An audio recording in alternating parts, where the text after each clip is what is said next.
Hey retro gamers. Today on Smashing Bricks, we head back to 1991, the golden age of coin ops, and 491-ish, the golden age of Camelot, in Knights of the Round for the arcade and the Super Nintendo.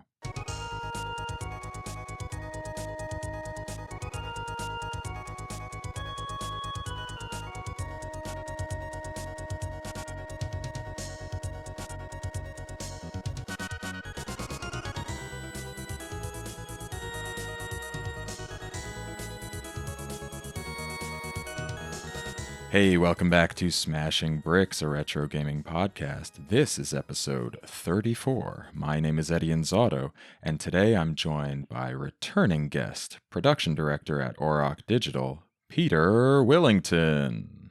Hey, Peter. Oh, hello. It's nice to be back. Yeah, it's good to have you back. You're a very busy man. We have to plan out like 18 months in advance for you. Yeah, very busy. Yeah, all the time. Yeah, it's funny, isn't it? When you're sort of in charge of doing organising, it's very difficult to remain organised yourself, which is the big thing I find with my job. But I'm glad I could come back because I loved the first one, and I'm really looking forward to chatting about this game with you. So about this game, and this game is Knights of the Round. Interesting title. How did we come to this? I don't quite remember. I think I wanted something short. Yep. I sent you a list of short-ish games, and this is what you chose. I'm curious to know why you picked this one, but we'll get to that in a little bit. First of all, Knights of the Round. What is it? It's a Capcom CP system side-scrolling beat-em-up from the early 90s when there were so many of these. Essentially like Final Fight in a medieval setting with swords and axes and a little bit of a point-based leveling up system, right? Anything else you would add to that? Yeah, CPS. It's one of those classic, it'll run on anything sort of arcade games. You know, you've got an old device that you've got MAME running on. This will probably do that. It's from that sort of great classic era of the Capcom side-scrolling belt action game. It kind of got left to languish in obscurity for a little while, and it only recently became a bit more available. But yeah, it's a fascinating title. Yeah, it was funny. You talk about it recently becoming available. I'll tell that in a little bit. I had no idea is the short story. But what's your prior relationship with this game? Did you play this back in the 90s? Did you play it in the arcade, on the Super Nintendo, anywhere else? No. So when I was at university, you'll be shocked to know that I picked up.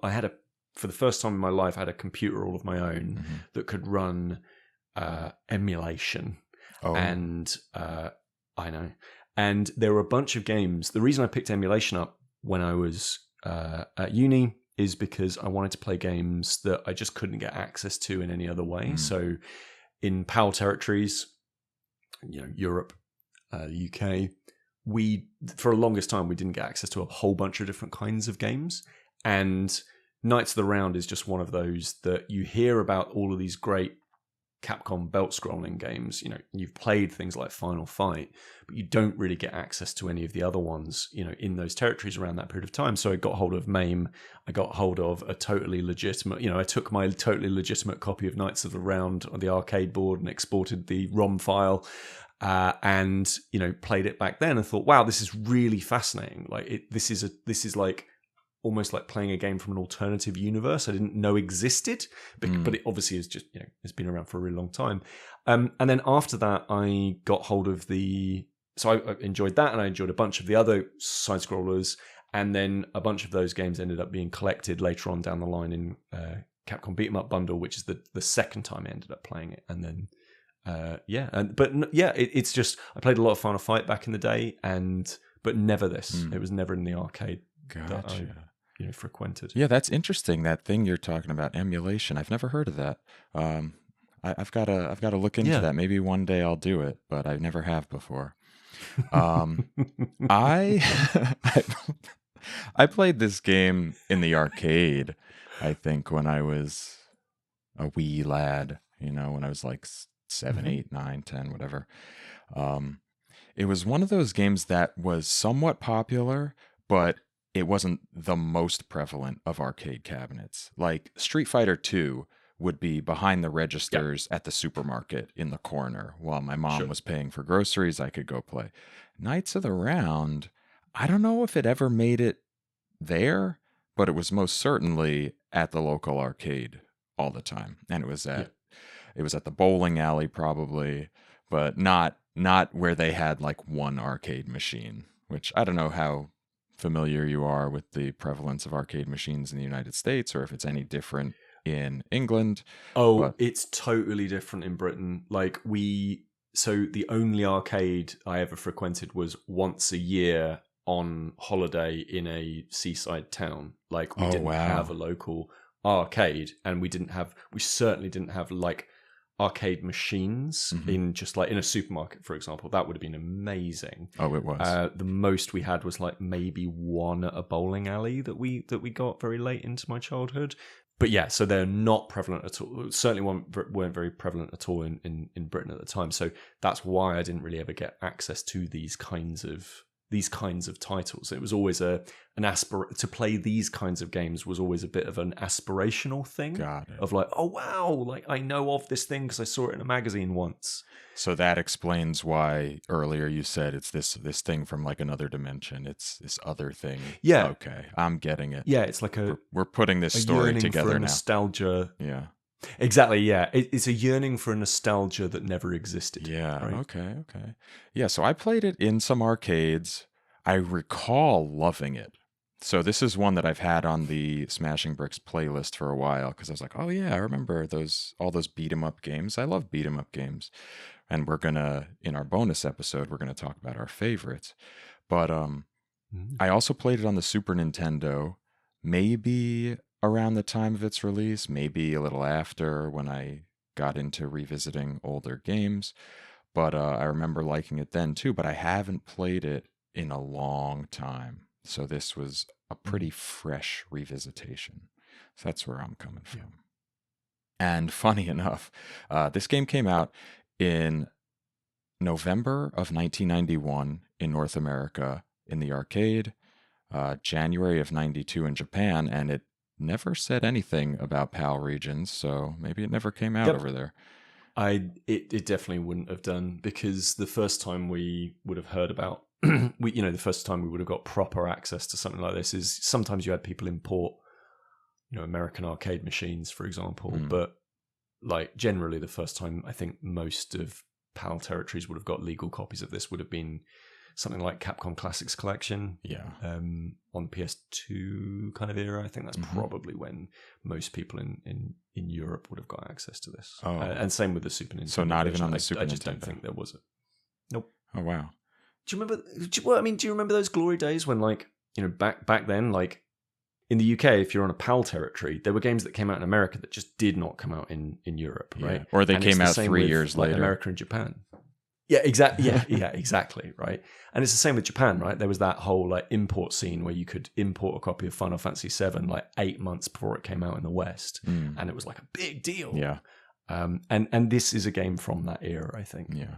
And also the same thing between arcade and home consoles, because as we see, this was 91 in the arcade, but it took until 1994 to reach the Super Nintendo and Super Famicom. Yeah. And then, as you said, it was on the Capcom Classics Collection Volume 2 for PS2 and Xbox, which was 2006, and that's when you would have first had it. And the Capcom Classics Collection Reloaded for the PSP the same year.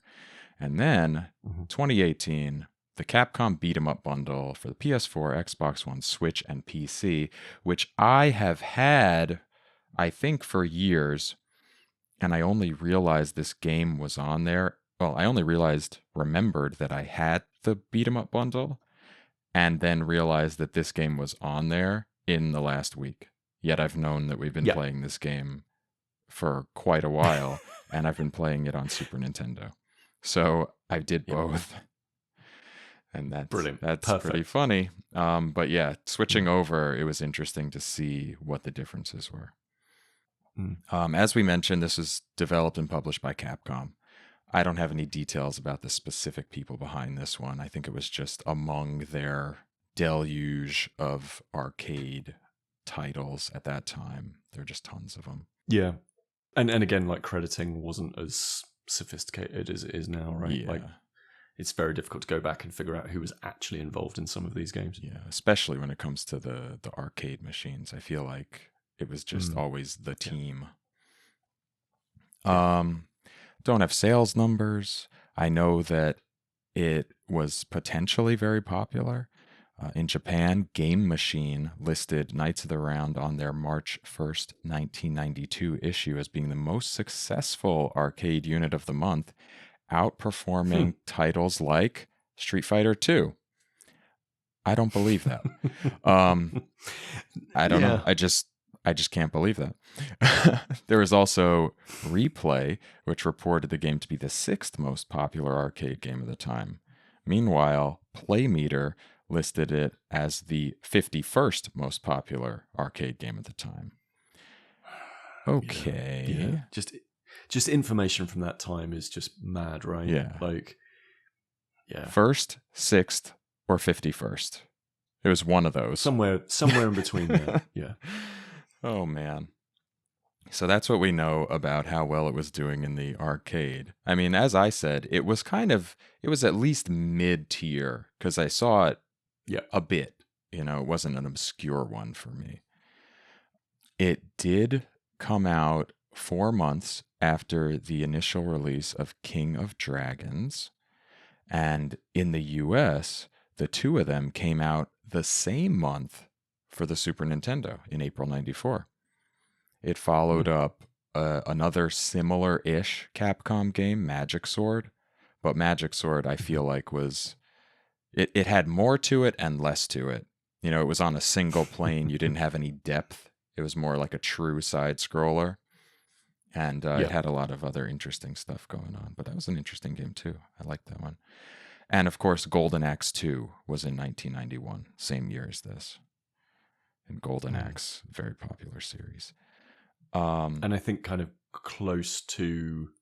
I think Golden Axe is probably the thing that if you said that Final Fight was like Streets of Rage, like Knights of the Round, Golden Axe, they feel similar-ish. Yeah. That's like literally the exact analogy.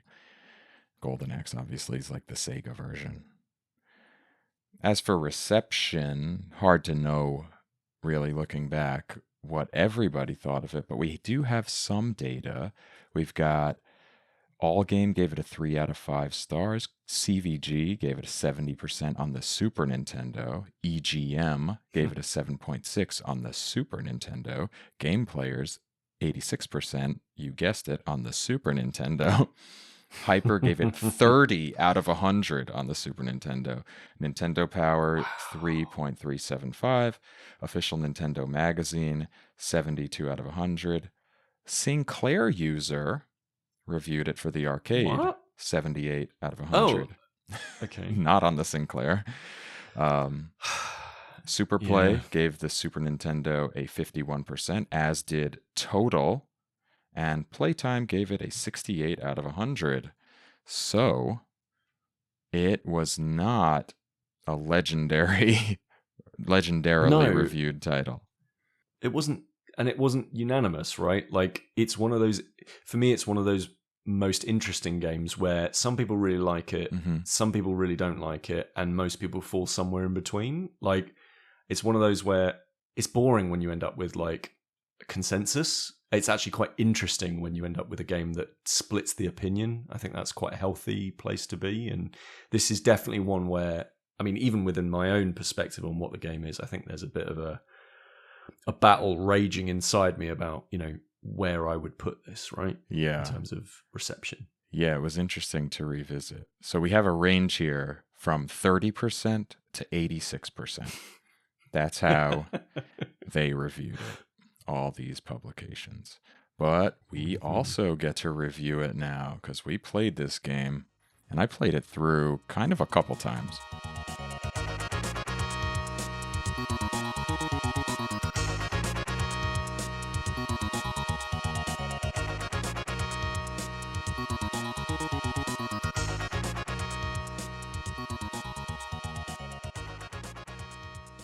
What was your experience playing it? Like, how did you engage with it this time? So, I paid back for my old terrible student ways. I got a copy of the Capcom Beat 'em Up bundle, and I played it through that. And I played it through the first time on just the default, like, so just standard settings that somebody at Capcom as part of this collection has said that is what it was like in the arcades, or is my assumption that they're saying. And then played that through once, chewed through so many credits, and then played it through where I turned down all the settings to like the easiest mode for the second playthrough, and then turned it all the way up to hard and played about 2 minutes and went, nah. Yeah, I was going to say, why would you do that to yourself? Yeah, it's not fun on hard, and I would argue in some ways it's not as fun as it is on easy. Like, I think on easy it's actually the most fun. So yeah, I played on and I played it on Steam Deck specifically. So okay. D-pad, face buttons, all that good stuff. Mobile. Yeah. What about yourself? Just Super Nintendo. At first, I played it with a controller, regular controller. Then I played it with a fight stick. I have a Mayflash stick. Smart. Played a little bit like that.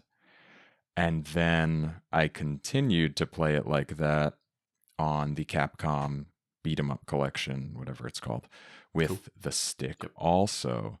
What I noticed was that, there are a few things to talk about in this game. I'm going to jump straight to the fact that there is this blocking mechanism in this game. Yes. Yes.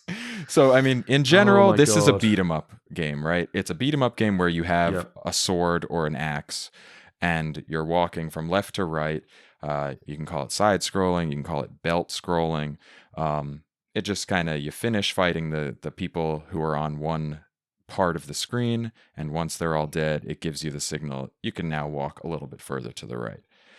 Most of the games like this are fairly simple.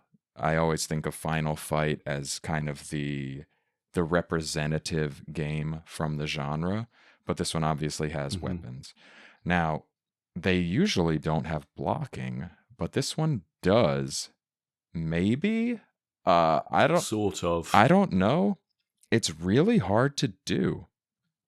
On the Super Nintendo, there's a block button, and even that is hard to use. But on the traditional arcade control setup, you block by pressing the attack button and backwards away from your opponent at the same time. And I almost never got it to work, either with the original control scheme or even with the dedicated button. But I feel like it's important. Did you master the blocking?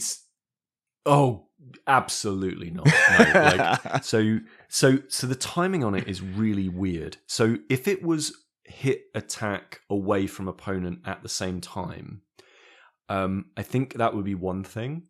But the actual timing on it is press the attack button, and then a fraction of a moment later, press away. Yeah, right? That's actually the timing on it, and it reminds me of a thing that I'm one of these people who I've a few sort of like core beliefs around video game design, and one of them is that essentially all video games have like a genetic lineage, right, whereby you can essentially track the game splitting off into like a game that's been inspired by one thing, but it splits off in its family tree and goes down a slightly different route.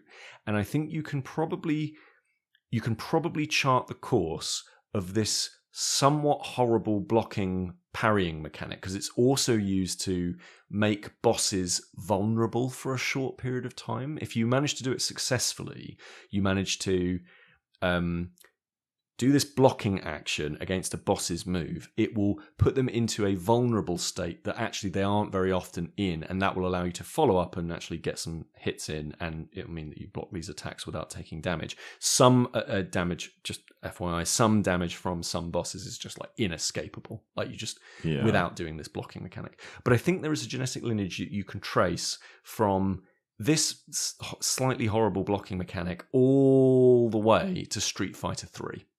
Oh. Whereby where you have the, I think it's called just defend, which is where you press forward. Simply, you press forward towards your opponent's attack, and you do a parry. Yeah. Made famous by Daigo. Exactly. And that lot, right? That whole thing, right?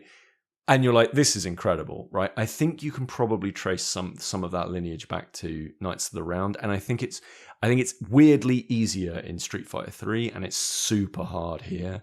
But it does feel like an attempt by the designers to go, you know what? We want this to be a successful arcade side scroller, i.e., we want to take their money, but we do want to give them a chance. Yeah. And I feel like they didn't quite give players enough of a chance with that block, but I feel like that is a way that, because you play things like Teenage Mutant Ninja Turtles and the arcade game, and those sorts, Final Fight and that sort of thing, and they are very like, how on earth am I meant to get through this on one credit, right? Whereas this one, you get the feeling that if you got really good at it, you might be able to. But that blocking mechanic is basically like a huge part of whether or not you could do that, and like learning patterns of enemies and all that sort of stuff. So, yeah, I found it fascinating that they added it in, and then I barely used it because it was so difficult to pull off. Yeah, it's the kind of thing that when you try to do it, you just keep getting hit, so you stop trying to do it. This is much like parrying in Dark Souls. Not something I ever did. And they are ding, ding, ding. Let's ring the bell. I mentioned Dark Souls. I need to get like one of those bells for the desk and just ring it if I ever mention Dark Souls, because I do every freaking episode. But it's interesting because most of the games of this genre are pretty simple, and a lot of them are essentially two things: tapping a button a lot, or like jumping and attacking from the air, and then using the stick or the pad to get away in between the times that you're attacking so that you don't get hit when the enemies start to attack. So adding this blocking mechanic in seems like a great idea to make the combat a little bit more complex while still maintaining the integrity of the genre. I don't know. I just wish it was done in a different way, an easier way. I don't know. Maybe I just need to play it for another 20 hours to get good at it. Yeah, I mean, some ideas are brilliant, and then the implementation of those ideas are not very good, right? Mm-hmm. Like, it's that somebody sat down and went, "This is a really good idea," and they went, "Yay!" And then like they implemented it. It was like, "Oh, this hasn't really worked out quite the way that we wanted," but that's kind of okay because people aren't really expecting it. Like, I only found out about this blocking mechanic by doing it accidentally and wondering why I'd put the boss into a certain state. And then I Googled it and went, oh, okay. And then tried to do it myself and just, like you say, had exactly the same thing of like, oh, I'm now worse at the game. So, I think it's a really great idea. It's one that I think later beat-em-ups deliver on. Yeah. So I'm really curious because the Capcom beat 'em up bundle suggests that all those games just had 2 buttons.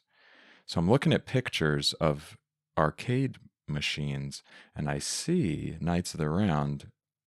One picture shows 3 buttons, but most of them do show 2 buttons. Because I was wondering if, like, why are they? Oh no, this one shows 3 buttons also. So why is that not just a block button?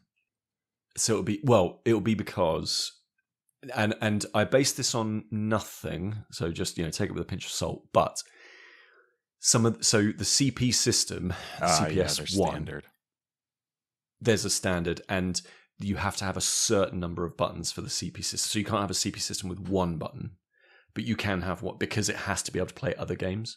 Yeah. So I would imagine it's that. I would imagine that there's like a minimum that the CP system has to be able to account for, or that certain versions of the CP system would say this Knights of the Round will be compatible with your old version of the CP system.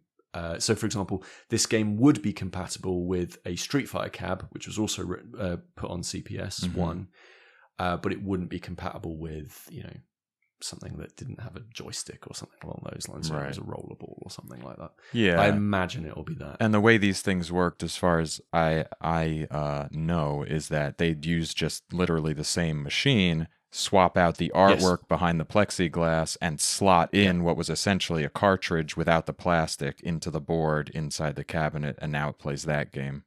And that's exactly it. And that's the logic behind things like the Neo Geo MVS, and the AES, why those things took off, because they took that idea to the next level where it was just like, it is just a cartridge and you don't even need to bother with the artwork or anything like that. But yeah, I think that's the case.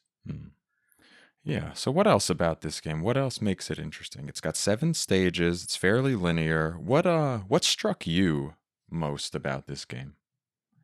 I read one of the authoritative subjects on Lancelot, Percival, Merlin, and Arthur. So I read one of the big anthologies of works about Arthur, and indeed the Round Table for this podcast.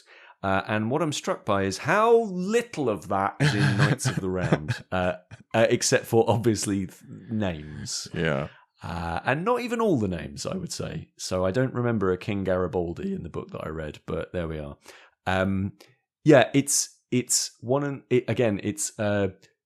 a lovely. I think one of the things that strikes me the most is it's from that beautiful time when, and you get this weirdly a lot with side-scrolling brawlers from Japan. For example, the Simpsons arcade scroller. Like it's really fun to see a Japanese development team get sort of half of the information about what something is and then just be like, right, that's enough research, make an entire game around it and see what comes out, right? So that's why you get that weird stuff with The Simpsons where it's just like, what, why is Mr. Smithers like, why is he such an enemy all of the time? Why is he like an ultimate boss and all this stuff? Because they only had 2 episodes to work from. And I think that this is the same here. It's like somebody's told them a story about Knights of the Round Table and the Legend of Arthur, and not allowed them to write anything down. And then like they just have to kind of make it from memory. And I can see why they might make some of the choices that they make. So like, you can play as Arthur, Lancelot, and Percival, and they have very specific characters that do specific things. In this game, they're just, I punch quickly, I punch average, I punch strong but slow, right? Yeah. And but it's cool to see them rendered in this way. It's cool to see really big, bright, colourful. What would it be like if there was a Saturday morning cartoon of King Arthur and the Knights of the Round Table? It's funny you should say that. Because there was a cartoon of King Arthur and the Knights of the Round Table that I liked. I don't know if I actually saw the show, honestly. I had the toys. I had the action figures. They were really great. Right. And I'm looking here. The release of this show, King Arthur and the Knights of Justice, was out. It was released September 13th, 1992. So it was actually after this game was made, interestingly enough, but before it came to the Super Nintendo. And it was about a football team, the Knights, that Merlin transported back in time to Camelot as replacements for the actual Knights of the Round Table. And they got special magical armor and weapons and, of course they did. And whatever. I don't remember. And I'm not going to read any more into it, but for whatever reason, King Arthur, there was a popular time for King Arthur in the early 90s. Yeah, it was a hot property in the early 90s and also in the 1600s. Yeah, exactly. So the book that I read was a book by a guy called Sir Thomas Mallory, who, I need to know much about him, but he basically collected up a bunch of different works because there's no one single authoritative subject of Arthur. It's called Le Mort d'Arthur, which translates as the death of Arthur, and it's about it's essentially a collection by Mallory in which he talks about all of these incredible exploits that all of the knights go on, and about Arthur and why he was so great and how he eventually came to meet his end, and I think Merlin and all that good stuff. And it is really weird. Like it's actually closer to. Have you played Pentiment? No, I haven't. Or things like You've ever looked at like really strange medieval drawings, marginalia, where like they would draw in the margins of very clever books, or you'd look at something like the Magna Carta and it'd be like 2D side-on drawings, and there'd be just weird stuff going on, like people with spikes up their bums, and egg monsters and little devils and little dragon, like. That's actually what Le Mort d'Arthur is. It's actually a very strange, weird, and most of the Arthurian legend stuff actually is. And it's surprising how little of that actually comes across in this video game. It's like you said, like it is very Saturday morning cartoon. It's like big muscly guys go in, save the princess, fight a load of other colourful baddies, and go up against gigantic sort of screen-filling bosses, which I think are also one of the other big. It's obviously a beautiful game. It's got that classic Capcom visual art, but I think one of the exciting things of all of these Capcom CPS games is how massive they were able to make the sprites and get them moving around at a good speed.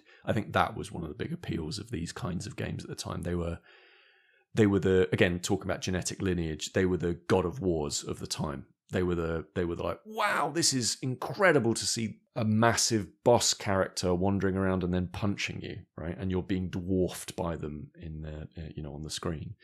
I think that's a big part of the visual appeal. And I think personally, for me, I think visually, I think the game still holds up. I don't know about what you think about it. Yeah, I think it's really nice looking. I love those big sprites. That's what makes me so fond of games of this era. End of this lineage, as you said. The final fights of the world were always very special to me because of those giant sprites, as compared to some other games, like, for example, Double Dragon had very little small sprites. But once Capcom got involved, they said, let's focus on this artwork and do really big pixel art, kind of similar to the way Punch-Out wanted to do it on the Nintendo. They were like, you know what? Everything's so small on the Nintendo. Let's make our characters gigantic. And wow, that was really eye-catching, as it was here. Yeah. Did you have a favorite boss in this game, as those were like the giant ones that were the most detailed and kind of ostentatious? Not really. I mean, I actually didn't really jibe with like any of the characters. I think a lot of the design on the sort of like standard enemies was actually the stuff I liked the most. Mm-hmm. Like, I was really impressed by the size of the enemies, the bosses, and I was really, I thought that was really cool. And you see some of that with some of the like horse riding enemies that you end up seeing, right? Where you just see like, wow, that's taking up a huge amount of screen real estate. But actually for me, like some of the more exciting ones were just standard designs. Like the soldiers, I think, they actually look really dynamic. They look really, just the standard sort of human soldiers. They've got a lot of powerful, like almost like wargaming miniature poses of battle and like battle poses and all that sort of stuff, which really got me excited. And they also did really cool things, like little touches that again you see every now and again. You go, oh, that's really nice. Like a soldier will be like wearing a helmet, you'll punch them and the helmet will fly off. Like little things like that, where you go, actually, these designs are really nice. But the actual bosses themselves, I think because they were so punishing, I think my brain just sort of like just blanked them out. Yeah. Like after a while, it just went, no, I don't want to think about this anymore. I honestly have difficulty recalling the bosses. I can remember all the individual enemy types, and I even wrote down how I really like the variety of enemies and the variety of difficulty between the different kind of classes of basic rank and file enemies throughout the game. You wouldn't just have all your easy enemies at the beginning of the game and then all your harder ones later. You had a kind of constant mix throughout the game. But I agree with you about those designs. I think about, the guys with the heavy armor and they're carrying the gut sword, essentially. That big sword. Those ones stood out to me. Sure. And whatever it's called, the tall man. It's like the first boss, but it ends up being kind of a regular enemy later on. Hate fighting it because they always throw in those unavoidable, undefendable little hits, the like short pokes with the what do they have, a halberd, but they looked really cool. Absolutely. Yeah, absolutely. And like, I think some of our, again, for me, some of my favorite bosses are ones that have memorable ways in which you defeat them, right? So, pulling from a totally different genre, I think the most memorable bosses in like Metal Gear, for example, are ones in which you have to do something slightly strange to beat them, or, there's some very unique twist on the mechanics. And I think, unfortunately, the thing with Knights of the Round is, yes, you have that blocking action, but because it's so difficult to pull off, it turns all the boss fights into basically a how quickly can you put more credits into the machine and then just run up to it, punch it, run up to it, punch it. I think that's the problem. And because of that, they become kind of forgettable. Yeah. It's almost like, how many times can you use that super attack without killing yourself using it when you're fighting a boss? That's exactly it. That's exactly it. And it's funny you mentioned like they mix up the number of like grunts that they throw at you and how they do it. I actually think they handle that way better than they handle the bosses. Like, there are sequences in which they'll throw like 10 soldiers at you, and that is a very different fight to fighting one of the the tall guys, right? Like that, or three of them. It's actually a very different encounter, but it's just fighting baddies, right? Normal fights. Whereas the bosses all just feel very, they're cheap, but in different ways. Yeah. But in those cases, with all those enemies, the game is managing space and time. Yeah. And being able to pick out who your target is going to be, whether you are on the offensive or whether you are making space for yourself to exist without getting hit, and then kind of 100%. running around to the right part of the screen where you're able to get your attacks lined up properly. Yeah, it's less emphasis on the block that's really difficult to do, right? Like, and I think that you can see that that's just more evidence, I think, of that block being badly implemented. It's the fact that like the most exciting parts are where you're doing things that you have more control over, specifically, creating space. I find that in this genre in general, you often have games where your foot speed is too slow. And for this game, it kind of felt like that a little bit for the Super Nintendo version. But then when I played it on the Beat 'em Up bundle, I felt like the speed was pretty decent as far as getting around on foot. Did you find that it was too slow, or did you think it was the right speed? I think it depends. Yeah. So, for example, I think I want to say it's Percival is the heavy character. Yes. And he is a little bit too slow for me. He's a bit like Hager, really, from Final Fight. He's a little bit too slow. Do they have different foot speeds, the three of them? Or just the swing speed? I want to say that Percival is ever so slightly slower. I mean, maybe it's a perception thing. It is possible that they actually do walk at the same speeds, but it certainly feels like they're a slower mover. It's certainly the punch speed is slower, but I feel like the actual physical movement is. But either way, like, it was okay. It's never quite as quick as one of the more modern side-scrolling brawlers, like the more modern Streets of Rage 4, for example. It's not as fast-moving as maybe even like a Double Dragon Neon when you've like boosted everything up, but yeah, it felt okay. I never felt like I was like really lumbering around. And you could totally see a situation in which the developers would go, well, they're wearing heavy armor, so let's make them really slow. And actually, it just adds to that heightened arcadey fantasy. The fact that they're actually they're fairly mobile. Well, they also had to make it lore accurate.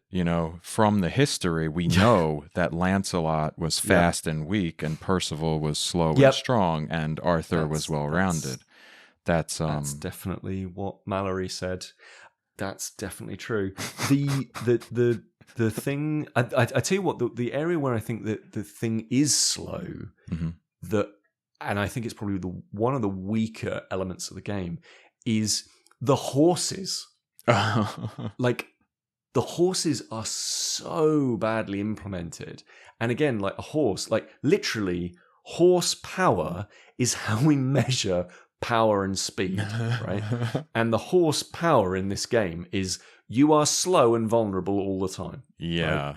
So that was a thing to me where I just went, this feels like cruft. Like, again, if I was the producer on that project, I would have been like, cut these, they're not working. Like, this is not, these horses are rubbish.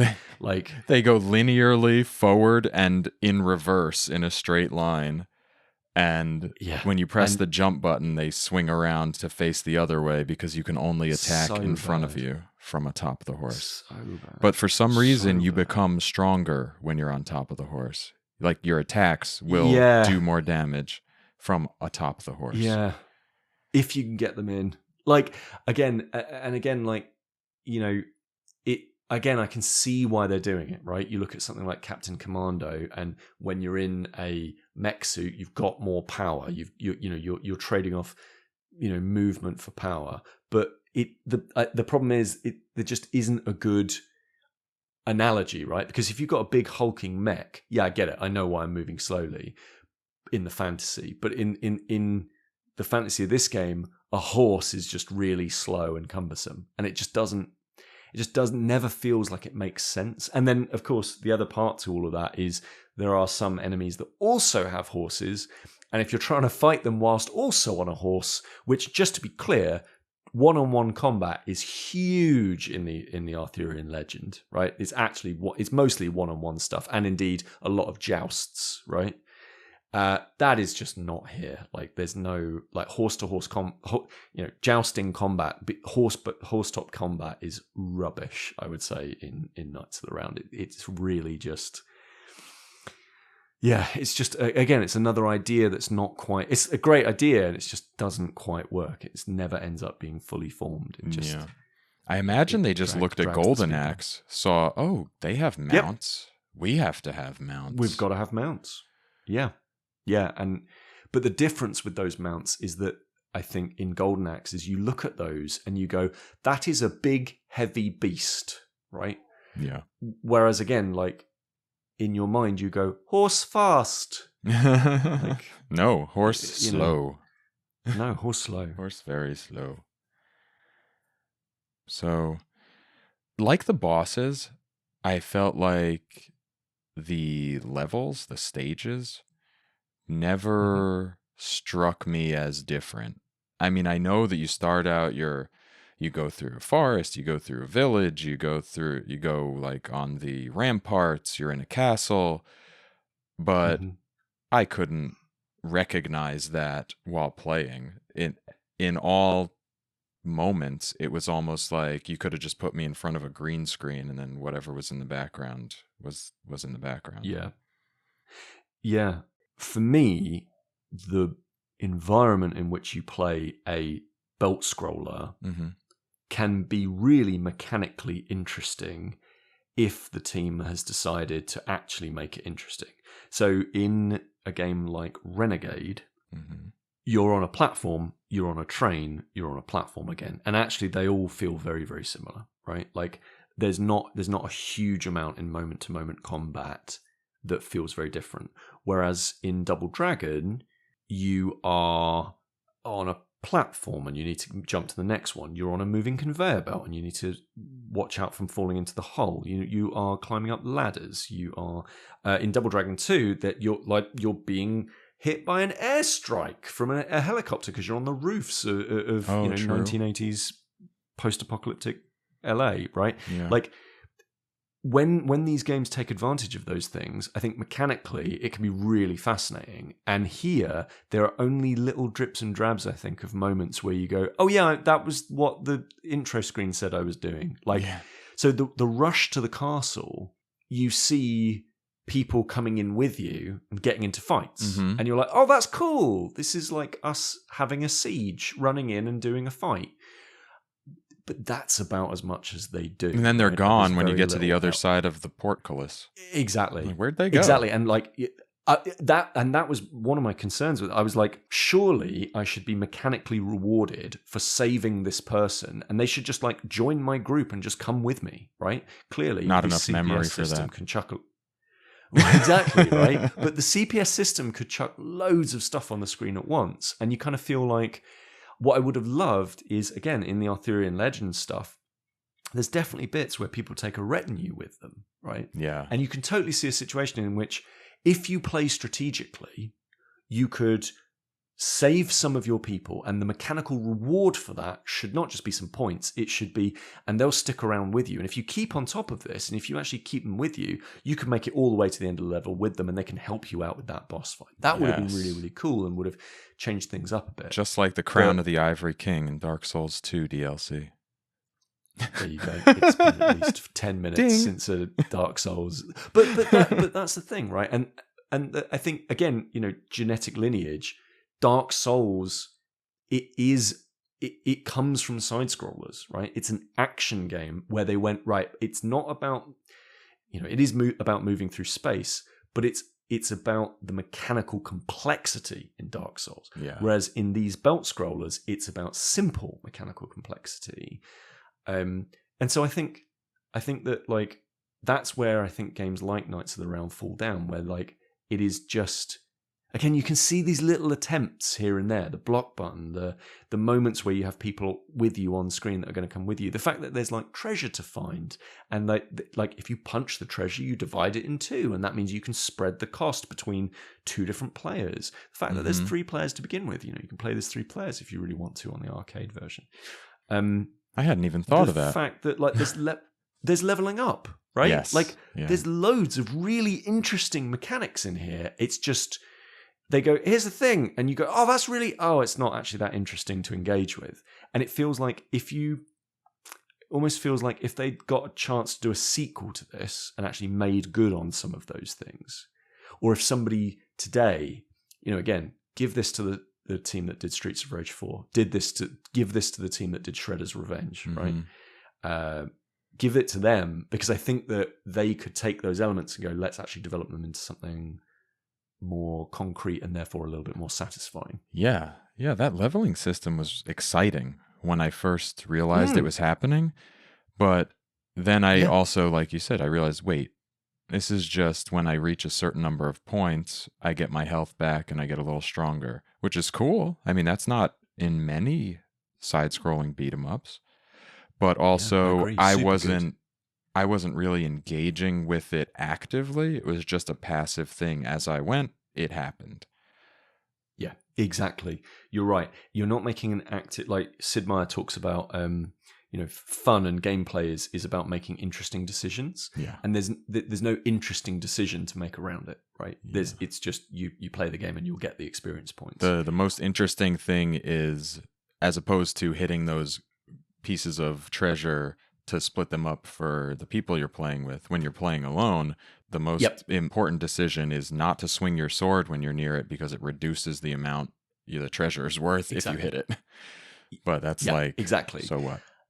And it's and that's the thing, right? Like, and so I think the leveling up system and the fact that you get that little bit of extra power, right? I think it actually suffers from modern tabletop Dungeons and Dragons biggest problem, which is that game, and I think this game to some extent, is so obsessed with balancing that and making it so that actually the feeling of difficulty basically remains very constant. In Knights of the Round, I think it's just an ever so slight creep up as you go through the game.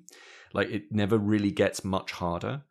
There's definitely walls of difficulty, which are usually the bosses, but it never really gets that much harder. But that sort of makes the leveling up mechanic pointless, because yes, you're given more power, but the enemies are also harder. So actually all you're doing is keeping up, right? Whereas if what you were doing is, well, if you play this really cleverly and you actually focus on the ways in which you gain experience, you will get outsized in terms of how much better you are at the thing, right? But if you don't pick up all that stuff, you can be extremely outpowered. Yeah, exactly. Like, that would have been like, cool. Well, then I'm going to risk a little bit of health here so that I can get more experience now, so that hopefully I can level up quicker later, and that will give me more power. So I'll definitely take that risk now. That's an interesting decision. But in this instance, it's just, well, I'm going to get the experience, whatever. and the enemies are going to get harder anyway, right? Yeah. Again, Double Dragon, I think, does a better version of this, which is like, every level you progress, you unlock new moves, right? Mm-hmm. New hidden moves. And that, to me, is a more mechanically interesting choice of like, well, you're going to level up anyway. You got to get to the next level. Do you spend the first part of that exploring the new move that you have? Oh, now you can, spin kick, for example. Like, what does that open up in your arsenal, right? And indeed, I think later side-scrolling brawlers much later side-scrolling brawlers, they looked into those in much more interesting ways. That again, you see this start in games like Knights of the Round, but not quite deliver on it because of a variety of different things.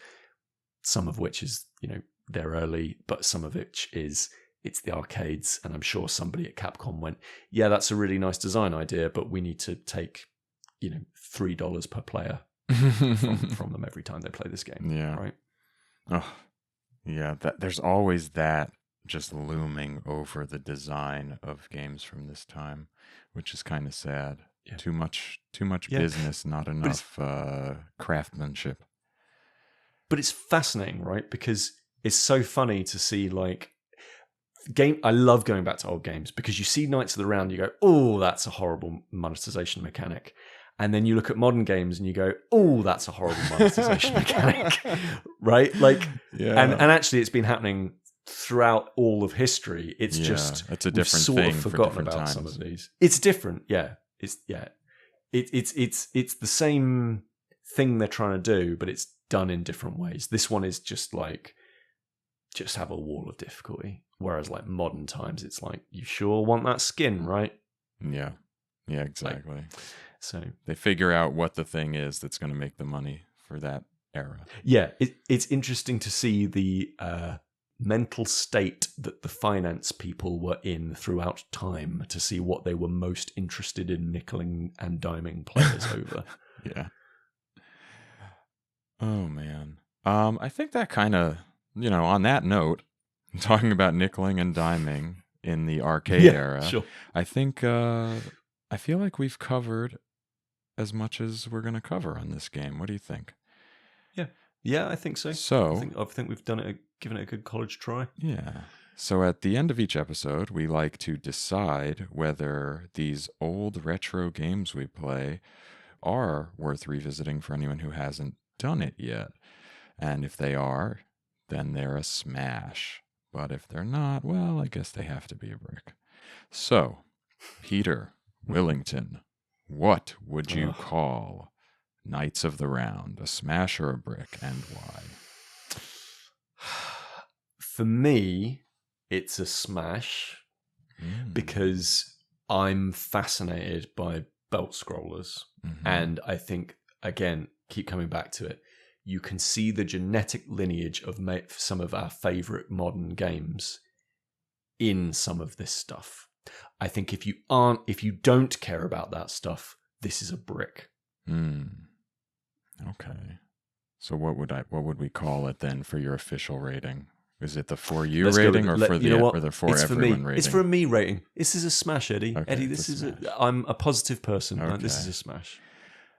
Okay. I had more trouble with this one than most of the games we play because I had fond memories of it. I was excited. Yep. I went back. I said, oh, well, this is somewhat bog standard-ish.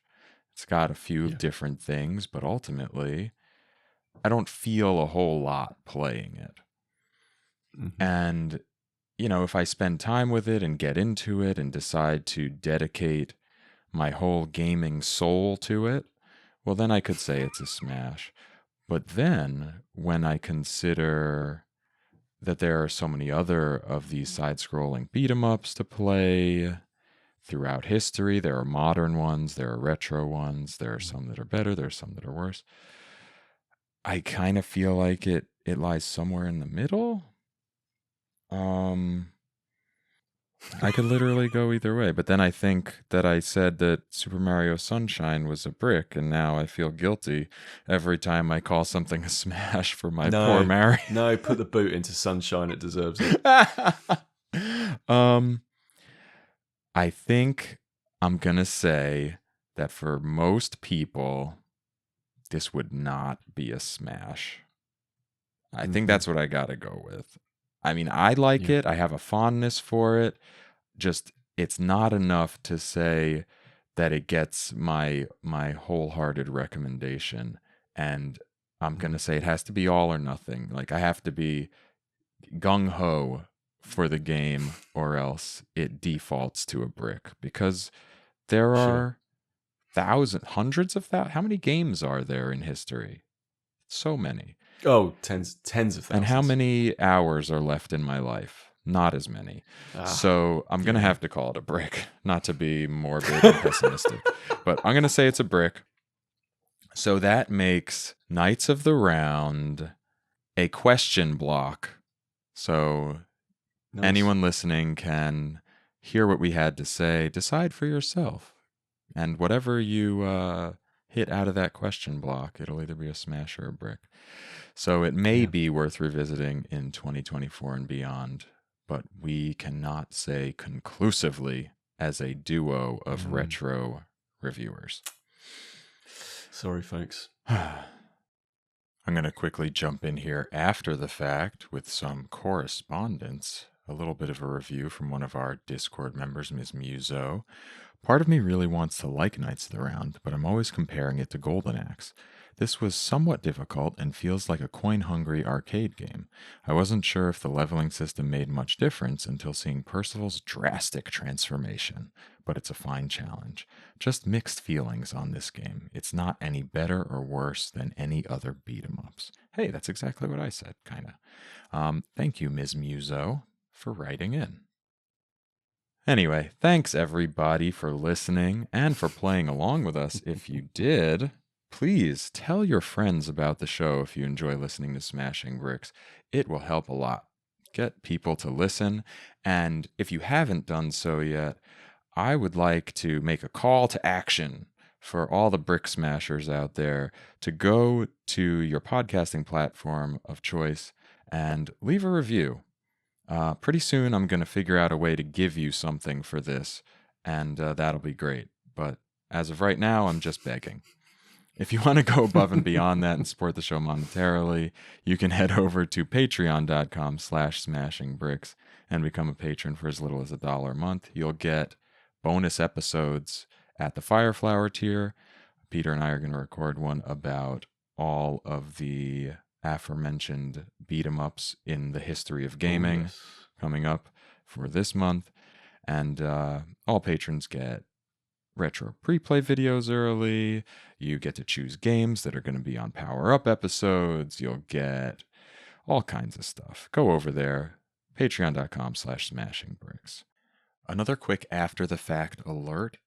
This is about Patreon specifically and the Apple platform. Do not, I repeat, do not go to Patreon via your Apple device because Apple is incorporating Patreon into your Apple ID subscriptions and is upcharging some percentage. So it's going to make you pay more. You want to go to the website if you are going to support on Patreon. It'll save you some money. So, public service announcement. And now back to Eddie of the past. As always, I want to thank Tanuki level supporter Ms. Muso. And also, I would like to thank our newest supporter, Miko, for joining up at the Fireflower level. Thanks a lot. We also have a Discord server. Check that out. You can find that in the show notes. And links to everything, plus all our socials, are at links.smashingbricks.com. As for next episode, it's a secret, but I'll let you know shortly after this episode has gone live. I'll reveal that via Instagram, Facebook, and on the Discord. Let you know what we're going to be playing for December and who's going to be joining me. That wraps it up for today. I'm still Eddie Inzauto. That is Peter Willington. Thanks, Peter. Thanks for having me on again. And until next time, may the nostalgia be with you.